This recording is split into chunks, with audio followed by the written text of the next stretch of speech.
পড়াশোনার পাশাপাশি খেলাধুলার প্রতি আমাদের যে ছেলেমেয়েরা ছোটবেলা থেকে আগ্রহী স্পোর্টসের জন্য, তারা যাতে এই সুযোগটা পায় সেজন্য এর মধ্যেই দেখেছেন স্পোর্টস মিনিস্টার উনি ওনার বক্তব্যে বলেছেন যে শিক্ষা কারিকুলামের পাশাপাশি আমরা কারিকুলামের ভেতরে আমরা চতুর্থ শ্রেণী থেকে খেলাধুলাকে যাতে মোটামুটি কম্পালসারি করা যায়, অর্থাৎ আমাদেরকে স্কুলে যেরকম অঙ্ক, ইংরেজি, ভূগোল, ইতিহাস এগুলো যেরকম কম্পালসারি পড়তে হয়, আমরা চাচ্ছি যে বাচ্চাটা যে খেলাটাই পছন্দ করুক কিন্তু সেই খেলাটা তাকে খেলতে হবে, সেটাতে তাকে এক্সপার্ট হতে হবে, সেটাতে তাকে নিজেকে গড়ে তুলতে হবে। অর্থাৎ ইতিহাস, ভূগোল, বিজ্ঞান এই সাবজেক্টগুলোর পাশাপাশি আমরা খেলাটাকে কম্পালসারি করবো, সেটার মধ্যে মার্ক থাকবে, সেটার মধ্যে পাস ফেল থাকবে, যাতে সে সেটা সিরিয়াসলি নেয়। শুধু আচ্ছা বিকালে একটু খেলতে গেলাম বা অফ টাইমে একটু খেলতে গেলাম, নট দ্যাট, সিরিয়াসলি হতে হবে। অর্থাৎ আমরা আসলেই চাইছি আমাদের ছেলেমেয়েরা যাতে সত্যিকারভাবে নিজেকে একজন যে যেটাই খেলবে সেটাতে যাতে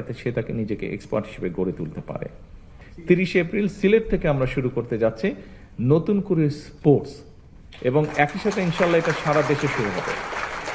আমরা এই যে বিভিন্ন আমরা 7টা খেলা না 7টা ডিসাইড করেছি তো এই মুহূর্তে 7টা খেলা আমরা ডিসাইড করেছি। এই 7টা খেলায় কারা পারদর্শী, ধীরে ধীরে সেই প্রতিভাবানদেরকে আমরা বের করে নিয়ে আসব, তাদেরকে যারা ভালো হবে তাদেরকে আমরা আরো বেটার ট্রেনিং দেওয়ার চেষ্টা করব।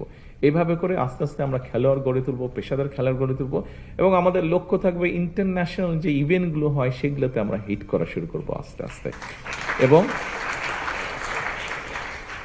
আমাদের ছেলেমেয়েরা যে দেশের জন্য সম্মান বয়ে নিয়ে আসতে পারে এটার প্রমাণ এর মধ্যেই প্রতিষ্ঠিত হয়েছে।